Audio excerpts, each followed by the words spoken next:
As guests from around the world book their summer vacation packages to the theme park capital of the world in Central Florida, one park is seemingly on everyone's mind, and it's the first true theme park to open in the area in over a quarter of a century. Epic Universe is now only months away from its grand opening on May 22nd, 2025, and Disney is pulling every lever it can in a last-ditch effort to stay relevant. However, Disney's CEO Bob Iger is saying something very different, instead suggesting that the company is expanding the capacity of its parks to keep up with demand, while also providing affordable options for families to keep Disney's turnstiles turning, apparently not realizing that those two concepts are in conflict. Let's talk about Walt Disney World providing huge discounts for the summer of 2025 here on That Park Plays.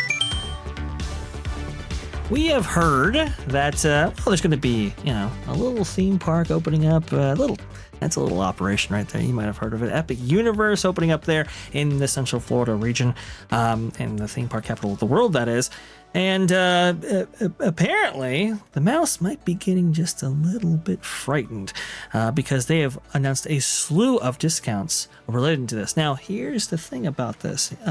Bob Iger recently talked about price versus capacity at the recent annual shareholders meeting because he was asked, allegedly, a question about that directly. Let's go ahead and go over some of these discounts, though. This is Disney World announces new family deals for summer 2025, March 26, 2025, by Victoria Zakari. Summer's almost here, and there's nothing like a visit to Walt Disney World when the kids are out of school, and this summer will be extra fun with special deals. 2 new shows, a nighttime parade, and a limited time activities and entertainment created for families with kids. Not if it's a lounge in Epcot, though. That's not for kids right there. But you can see right here just the plethora of options available right here. 50% off kids tickets right there, which has been a deal for the last 2 years over there at Disneyland Resort, now being brought over to Walt Disney World. 3-day, 3-park ticket at about $89 per day. That's actually pretty good. Free dining plan deal returns. Culture, I believe maybe you might have said that the dining plan returning, big deal, and maybe indicates some I don't know, anxiety by the Mouse House. Is that right? When Disney is at its lowest points and their sales of their on-site hotels especially are low, and Marvin has observed this as well, they drop the dining plan on top of a deluxe resort or a resort stay.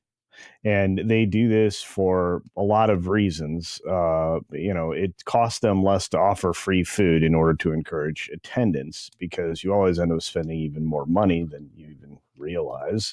So the dining plan returning paired with a hotel deal, 30% off. In rough shape, or they project they're going to be in rough shape. And I'm going to tell you right now, I'm not going to back off on my prediction that by the end of the year, the first full year of Epic Universe being open, Disney will have lost 30% of market share in Florida.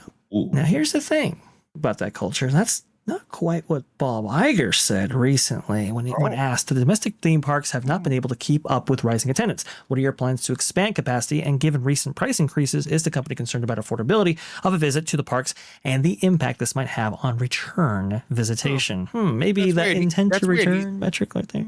But he's usually so trustworthy. Yes, exactly.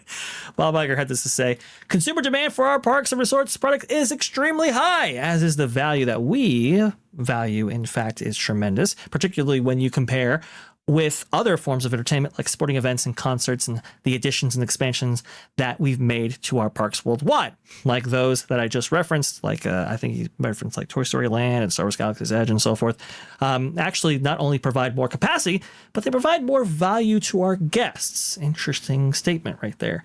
And as we've noted many times recently, those expansion efforts are ongoing. And in fact, we have more being designed, developed, and built today than any other time in our 70-year history that we've been in the theme park business. And we also appreciate that our parks create lifelong memories for families. So with that in mind, we're constantly considering and developing and implementing new ways to make the experiences that we offer both more enjoyable, but of equal importance, more accessible. We provide several options for families looking to spend less, including our lowest price ticket to Disneyland, which we've kept at the same level since before the COVID pandemic. Well, that's a very interesting statement as well. I'm going to pick apart that to the nth degree. But Jonas, what is your take on all of this? Talking about capacity, talking about price, talking about value. Are these things in conflict? Well, capacity is obviously they're saying, well, we have so many people in our parks that we just need to figure out how to get more of them in there in order to make money. So if you have 100 people showing up to your park that has a capacity of 101, at that 100 point, people are being turned away. The Disney capacity problem seems to be that they keep destroying rides and they keep trying to replace them with supposedly better versions of those rides.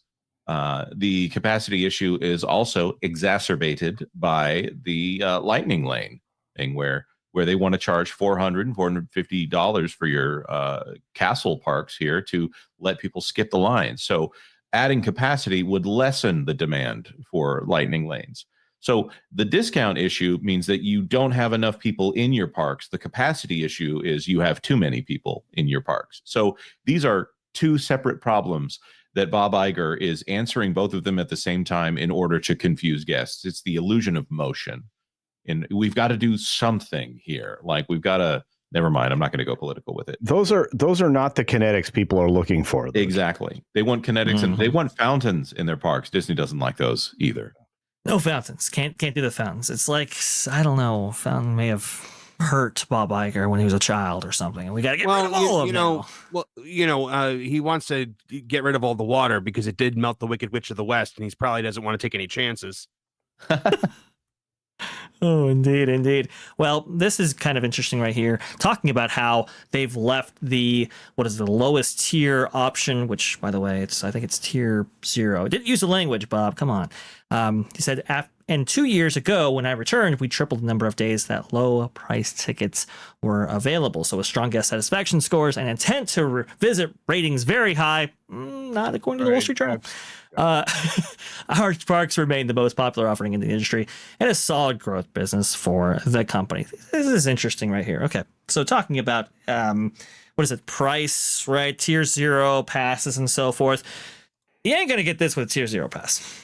You're not gonna get Fantasmic on any day. I don't care what time of the year it is. If it is a tier 0 day, you are not getting fireworks and you're not getting Fantasmic and you're not getting a lot of the entertainment offerings that they only have available for those higher price days. Bob Iger knows this. He understands the value statement is very different, which is why it's reflecting in the price the way it is. But according to him, though, we haven't moved it at all. And while that presents great value for our guests, even though they're giving less, charging less, and doing that. You can see right here, you got some eels, you got some crocodiles. Those aren't featured in Fantasmic either, as Disney's entertainment standards have slipped mightily. All these watercraft and so forth, those are not in the show currently at Fantasmic. So the value there has changed, not just for the lowest tier, but also for the highest tier who are paying in order to get access to these specific experiences, which I find very, very interesting. Culture, you're going to say on that intent to return metric there? Yeah, I think that's baloney sausage. I think he knows better. The problem is that they're not getting the return. If you start seeing pass holder deals, they're not in good shape. Okay, when it comes to that intent to return thing, if they're not getting, because normally a local, especially in California, would be like, hey, I'm coming back. Even in Florida, locals tend to return all the time. But if you start seeing pass holder deals, you're not getting returning customers, so they're going to give more to the pass holders, so that could artificially make that happen, but they know what they're doing in order to get there. It's the same across the board, as Jonas pointed out. Iger likes to confuse things and confuse people, but set aside the entertainment, the value prospect doesn't exist at Disney anymore. They've removed all the value. We've been talking about this since I started doing this with you guys, and I started talking about it before, even I had a YouTube channel. The value that Disney offers is gone. All the little perks and pluses are gone. Disney's looking for ways to cost operations cuts, which costs user experience, consumer experience, guest experience. All those things are hand in hand. If Disney were perceived to be a value, they would have to beat people away from the door trying to get in. Nobody sees a value in what Disney's been offering. And as Jonas pointed out, and I'm going to continue to say, they're eliminating attractions, but trying to make it look like they're expanding. Not if you're staying in the same footprint, you're not. And not if you're taking out 3 three attractions plus all of the ambiance of an area that offers shade, which there's precious little of in Florida specifically.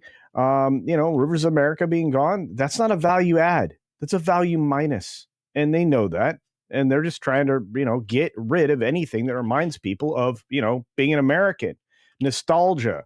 Americana is hard to find now. Disney used to be a place where it was guaranteed.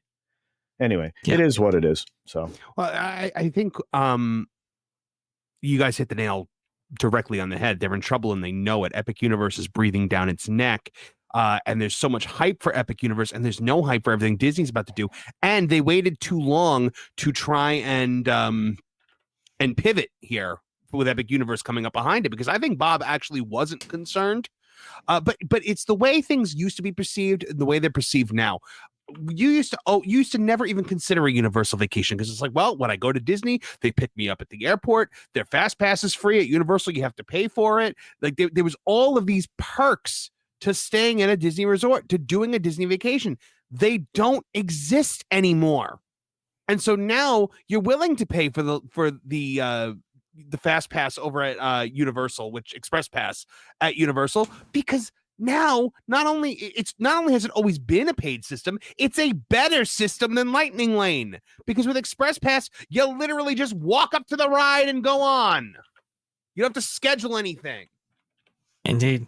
I mean, that's the parks product right now from Disney is so complicated, so complex, it's so restrictive, right? And the value statement, as Culture beautifully pointed out, is not there. It's no question why they have to discount as severely as they feel they need to in order to compete with Epic Universe. And for me personally, look, competition is good for the consumer. This is one of the reasons why, because Disney would have been very happy to sit on their laurels for the amount of time that they are in the theme parks business without any competition. Now there is, and now we benefit from it. Is this live with the Canadian $5? I object to Culture Casino. Soaring has been offering free sewer on the floor for months now. It's true. Hey, if that's a value add, I have a little spot over there by the Way of Water that you'll enjoy. Yeah, it's scent for days. Am I right, Culture? Oh boy, terrible. Well, thank you so much for joining us. Like I said, hit that subscribe button. If you really like us, go ahead and share us out. Hit that like button, and we'll join you next time for all the news that should be fun. Thanks for watching That Park Plays News. For more information, consider checking out www.thatparkplace.com. And don't forget to subscribe, share, like, and send this out on your favorite social media accounts.